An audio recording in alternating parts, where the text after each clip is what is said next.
कैट्जा दोस्तों। अभी हम लोग पढ़ रहे हैं एक्सटी ग्राफ। एक्सटी बोले तो पोजीशन टाइम ग्राफ, कहीं कहीं इसको डिस्प्लेसमेंट टाइम ग्राफ भी बोल देते हैं। तो अभी एक्सटी ग्राफ में हमने आपको बताया बेसिक कंसेप्ट क्या था। तो बेसिक कंसेप्ट में मैंने आपको सिखाया कि कभी भी अगर आपको पोजीशन टाइम ग्राफ मिले तो उसमें से कैसे आप वैल्यू को एक्सट्रैक्ट करोगे। तो हमने आपको सिखाया था कि अगर पोजीशन टाइम ग्राफ हो तो आप उसका स्लोप निकालेंगे, ठीक है, और उसका एरिया नहीं निकालेंगे। क्यों? वो भी मैंने आपको बताया था, ठीक है। तो पोजीशन टाइम ग्राफ का स्लोप वैसे देता क्या है, इसका स्लोप देता क्या है? स्लोप होता है dy बाई डी एक्स, जैसा होता है वैसे यहाँ पे क्या हो जाएगा, dx बाई डी टी हो जाएगा। क्या हो जाएगा? dx बाई डी टी हो जाएगा। तो देता क्या है, ये बात कैसे याद करें? सबसे ज्यादा बच्चे यही करते हैं कि सर स्लोप से मिलता क्या है। तो मैंने आपको बताया था, लेकिन फिर बता दे रहा हूँ, यूनिट डायमेंशन याद रखो, कभी गलत नहीं होगा। x for position, dx for displacement, small displacement. Displacement नापा किस में जाता है? मीटर में। dt टाइम इंटरवल किस में मेजर किया जाएगा? सेकंड में। तो मीटर पर सेकंड आएगा। तो इसका मतलब जब इसका स्लोप की बात करी जाएगी, किसके? पोजीशन टाइम ग्राफ के स्लोप की बात की जाएगी अगर कभी भी, ठीक है, तो इसका स्लोप क्या देगा? तो इसका स्लोप होगा dx बाई डी टी। इसका स्लोप क्या होगा? dx बाई डी टी होगा। और ये स्लोप होगा, ये किसके बराबर होगा? वेलोसिटी के बराबर होगा, ठीक है। तो अब आप डायमेंशन से मेरे ख्याल से इसको याद रख सकते हैं। अब बात आती है कि इस स्लोप से जो इंफॉर्मेशन मिलेगी उससे क्या क्या पता चलेगा। तो देखो जरा ध्यान से, बहुत सारे बच्चे कंफ्यूज कर जाते हैं, बोलते हैं कि इस टाइप का मतलब हो गया कांस्टेंट वेलोसिटी से चलना। मैंने क्या बताया? स्लोप से याद रखो। इसका स्लोप, ये कितना एंगल बना रहा है एक्स एक्सिस से। स्लोप मतलब होता है एंगल कितना बनाना एक्स एक्सिस से, उसकी tan की वैल्यू की बात करते हैं। तो ये एक्स एक्सिस के पैरेलल है, मतलब टाइम एक्सिस के। अगर हम एक्स बोल रहे हैं तो यहाँ पे मेरा कहने मतलब टाइम एक्सिस, टाइम एक्सिस के पैरेलल चल रहा है। टाइम एक्सिस के पैरेलल चल रहा है मतलब इसका स्लोप जीरो है। या फिर बोला जाए किसी गिवन टाइम पर ये अगर एक्स नॉट पर है तो हमेशा ये एक्स नॉट पर है, मतलब इसकी वेलोसिटी जीरो है। तो स्लोप जीरो है, इस वजह से इसकी वेलोसिटी क्या है? जीरो है। अगर हम बात करें कि ये क्या है, ये क्या रिप्रेजेंट करता है, अगर एक्सटी ग्राफ अगर मैं ऐसा बना दूं तो ये क्या रिप्रेजेंट करता है? देखो स्ट्रेट लाइन देखते ही आपके मन में एक बात की ये बात आएगी क्या, कि ये स्ट्रेट लाइन का स्लोप कांस्टेंट होगा। तो ये पक्का है कि इसकी वेलोसिटी कांस्टेंट है। ये तो हमने पक्का कर लिया कि इसकी वेलोसिटी कांस्टेंट होगी, इसमें कोई दो राय नहीं है। लेकिन पॉजिटिव है नेगेटिव, देखो एक्यूट एंगल बना रहा है ना एक्स एक्सिस से। एक्यूट का मतलब होता है पॉजिटिव वेलोसिटी, इसका मतलब इसकी वेलोसिटी पॉजिटिव है। तो वेलोसिटी पॉजिटिव कांस्टेंट मतलब पॉजिटिव डायरेक्शन में जा रहा है, कांस्टेंट वेलोसिटी से जा रहा है, ये आपको याद कर लेना है। अगर हम बोलें कि नहीं, अगर ऐसे हो तो, अगर ऐसे दिया हो तो, इस तरह से दिया हो तो, कॉमन सेंस की बात है, इसका स्लोप अभी भी ये इसका स्लोप अभी भी कांस्टेंट होगा। क्यों? स्ट्रेट लाइन तो अभी भी वेलोसिटी कांस्टेंट होगी। लेकिन यहाँ पे ये ऑब्ट्यूज एंगल बना रहा है, तो ऑब्ट्यूज एंगल बना रहा है तो वेलोसिटी नेगेटिव। तो नेगेटिव, ठीक है, वेलोसिटी है, ठीक है, नेगेटिव वेलोसिटी है और कांस्टेंट है। तो आप इसके स्लोप के नेचर से काफी कुछ प्रिडिक्ट कर सकते हैं। अगर मैं बोलूं कि नहीं, अगर ऐसा कुछ दिया हो, इस तरह से दिया हो तो क्या करेंगे, ठीक है। अगर ऐसे कहीं कुछ दिया है, ये यहां पर कर्व बना हुआ है, तो देखो जब कर्व बना होगा तो उसके हिसाब से आप इंफॉर्मेशन एक्सट्रैक्ट कर लोगे। जैसे ही आपको कर्व दिखाएंगे हम, आप समझ जाओगे कि कर्व है, इसका मतलब क्या है, इसके हर पॉइंट पे इसका स्लोप बदलेगा। हर पॉइंट पे क्या बदलेगा? स्लोप बदलेगा। तो हर पॉइंट पे अगर स्लोप बदलेगा तो इसका मतलब क्या हो जाएगा? हर पॉइंट पे अगर स्लोप बदलेगा, इसका मतलब हर पॉइंट पे वेलोसिटी बदलेगा। तो कर्व समझते ही वेरिएबल वेलोसिटी। अब देखो यहाँ पे अगर देखो तो यहाँ टेंजेंट छोटा एंगल बना रहा है, यहाँ टेंजेंट बड़ा एंगल बना रहा है, यहाँ टेंजेंट और बड़ा एंगल बना रहा है। तो जितना बड़ा एंगल बनेगा, जितना बड़ा एंगल बनेगा, जितना स्लोप मतलब टेंजेंट स्लैंट होती चली जाएगी, उतना ज्यादा स्लोप, उतना ज्यादा वेलोसिटी। तो यहाँ वेलोसिटी क्या होगी? वेलोसिटी पॉजिटिव होगी। और ये वेलोसिटी कैसी है? Increasing velocity. तो पॉजिटिव इंक्रीजिंग वेलोसिटी हो जाएगी। तो मेरे ख्याल से आपको ये समझ में आ रहा होगा कि पोजीशन टाइम ग्राफ के स्लोप से बहुत बढ़िया इन्फॉर्मेशन मिलती है और बहुत इंपॉर्टेंट इन्फॉर्मेशन मिलती है। हम अगर स्लोप के इन्फॉर्मेशन को प्रोसेस करते रहें तो हम काफी कुछ अच्छे से सीख सकते हैं। अब मैं इसी में एक छोटी सी बात आपको याद करने के हिसाब से ही समझाता हूँ।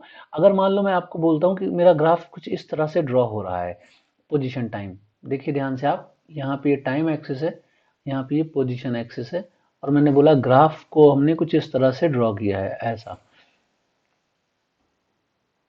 ऐसा ग्राफ ड्रॉ किया है। अब आपको बताना है कि इसमें वेलोसिटी बढ़ रही है या घट रही है। तो अगर आप देखो यहाँ पर, यहाँ पर, यहाँ पर, यहाँ पर, तो इन सभी पे वेलोसिटी की बात अगर करनी है तो कैसे आप पता करोगे बढ़ रही है, घट रही है, कांस्टेंट है, क्या है? सीधा सा आप ग्राफ देख के ऐसे रैंडमली मत बोलना, टेंजेंट ड्रॉ करो, अपने आप आपको सारी बातें पता चलनी शुरू हो जाएंगी। क्यों? हमने पहले बताया सारा कुछ स्लोप देता है, ठीक है। यहाँ पे तो यहाँ जैसे आप टेंजेंट ड्रॉ करने वाले हैं वैसे देख रहे हैं यहाँ पे टेंजेंट इतनी एंगल पर है, यहाँ पे इतने एंगल पर, यहाँ पे और कम एंगल पर देख रहे हैं आप। यहाँ पे ये जो टेंजेंट है ज्यादा स्लैंट है, यहाँ पे कम स्लैंट है, यहाँ पे और कम स्लैंट है। मतलब ये टेंजेंट जो हम ड्रॉ कर रहे हैं ये स्लैंट कम होता चला जा रहा है, मतलब स्लोप घटता चला जा रहा है। लेकिन यहाँ पे अगर आप नोटिस करो थ्रू आउट एक्यूट एंगल है। क्या है? एक्यूट एंगल है। तो एंगल एक्यूट है, इसका मतलब वेलोसिटी क्या है यहाँ पर? पॉजिटिव है। एंगल एक्यूट है, वेलोसिटी पॉजिटिव है। लेकिन स्लैंट कम होता जा रहा है, इसका मतलब क्या है? इसकी वेलोसिटी डिक्रीज करती चली जा रही है। सिंपल सी बात ये है। तो मेरे ख्याल से अब आपको ये इतना तो समझ में आ ही रहा होगा कि इसकी स्लोप की इंफॉर्मेशन को अगर हम प्रोसेस करें तो बहुत अच्छे से समझ सकते हैं कहाँ क्या हो रहा होगा। जैसे अगर आपको कभी ऐसा कर्व मिल जाए जैसा मैंने अभी आपको ड्रॉ किया है और पूछा जाए nature of the motion discuss करिए, तो बहुत आसानी से आप डिस्कस नहीं कर सकते कि अगर ऐसा मोशन होगा, इस तरह का मोशन होगा, तो इसको अगर हम डिस्कस करें तो क्या आएगा? बोलेंगे पॉजिटिव डायरेक्शन में पार्टिकल जा रहा है, ऑब्वियसली इसकी पोजीशन बढ़ती जा रही है तो पॉजिटिव डायरेक्शन पार्टिकल जा रहा है, बट वेलोसिटी इसकी डिक्रीज कर रही है। वेलोसिटी इसकी क्या कर रही है? डिक्रीज कर रही है। और इस तरह का अगर मिल जाए तो हम बोलेंगे वेलोसिटी जो पार्टिकल जो है पॉजिटिव डायरेक्शन जा रहा है। कॉमन सेंस बात, देखो यहाँ पे दूर जाता चला जा रहा है तो यहाँ पॉजिटिव डायरेक्शन जा रहा है, बट इसकी वेलोसिटी घट रही है, बढ़ रही है। क्यों? क्योंकि इसका स्लैंटनेस देखो स्लोप का बढ़ता चल रहा है, मतलब टेंजेंट का जो टेंजेंट जो है ज्यादा स्लैंट होता चला जा रहा है, मतलब वेलोसिटी बढ़ता चला जा रहा है। तो अब आपको समझ में आ रहा होगा कि स्लोप से कितनी बढ़िया इंफॉर्मेशन हम प्रोसेस करके सारी कुछ बातें बता सकते हैं। अगर स्ट्रेट लाइन होगा तो स्ट्रेट लाइन में मैंने आपको पहले बताया कि अगर स्ट्रेट लाइन दिख जाए तब तो इससे अच्छी कोई बात ही नहीं है। स्लोप कांस्टेंट हो गया तो यहाँ पे वेलोसिटी कांस्टेंट है, पॉजिटिव कांस्टेंट, यहाँ पे नेगेटिव कांस्टेंट वेलोसिटी। यहाँ पे तो खैर शून्य है वेलोसिटी, किसी प्रकार की कोई वेलोसिटी ही नहीं है। कुछ सोचने की आपको खास जरूरत नहीं है। अब बात आती है दूसरी कि पोजीशन टाइम ग्राफ का जो एरिया है वो क्या देगा। तो आपको एक बात बता देते हैं, अगर आपको कहीं पोजीशन टाइम ग्राफ मिल जाए तो आप कभी उसका गलती से एरिया मत निकालने लगना। क्यों नहीं निकालेंगे आप एरिया? ये पोजीशन है, ये टाइम है, ये पोजीशन है, ये टाइम है, तो आपको देखो एरिया का मतलब होता है एक्स डी टी का इंटीग्रेशन T1 से T2 टाइम इंटरवल के लिए, ये इसका एरिया देगा। अब इसका एरिया जो होगा ये क्या इंफॉर्मेशन देगा? X for metre, t for second. तो मीटर सेकंड कोई इंफॉर्मेशन है क्या? बहुत सारे बच्चे बोलते हैं जल्दी जल्दी में वेलोसिटी, अरे वो मीटर पर सेकंड होता है, ये मीटर सेकंड है, ठीक है, ये मीटर सेकंड है। तो इसका एरिया हमें कोई इंफॉर्मेशन नहीं देगा। मतलब करना है क्या? हमें हमें एरिया नहीं निकालना है, बस ये कहने का मतलब है। कभी भी पोजीशन टाइम ग्राफ मिलेगा हम एरिया निकालने नहीं जाएंगे। We are not going to calculate the area of position time graph, मतलब इसका एरिया कैलकुलेट नहीं करेंगे। We are not going to process area, ठीक। तो हम एरिया नहीं निकालेंगे। चलिए ठीक है, कोई बात नहीं है। तो और क्या हो सकता है? और क्या हो सकता है कि अगर पोजीशन टाइम ग्राफ मिल जाए, पोजीशन टाइम ग्राफ मिल जाए तो क्या हो जाएगा? तो देखिए अगर पोजीशन टाइम ग्राफ मिल जाए तो एक बात डायरेक्टली मिल सकती है। वो क्या बात हो सकती है?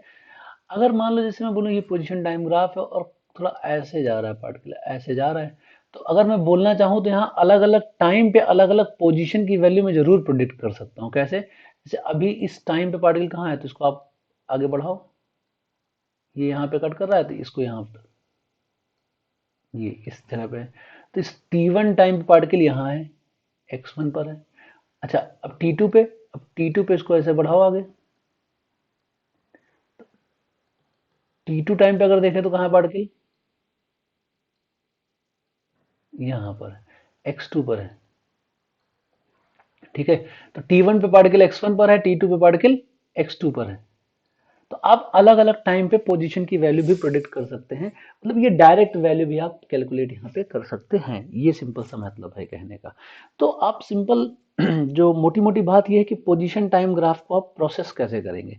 तो आपको स्लोप चाहिए और डायरेक्ट वैल्यू चाहिए। एरिया हम निकालने की कभी कोशिश नहीं करेंगे, निकालने जाएंगे तो हम गड़बड़ी करेंगे क्योंकि कोई इंफॉर्मेशन नहीं देता है। तो और इसका जो स्लोप होगा उसको कैसे देखोगे, तो उसके लिए मैंने बता दिया। तो अब मेरे ख्याल से अब आपको क्लियर हो गया होगा कि पोजीशन टाइम ग्राफ में कैसे रट लेना है कि क्या मिलेगा क्या नहीं मिलेगा।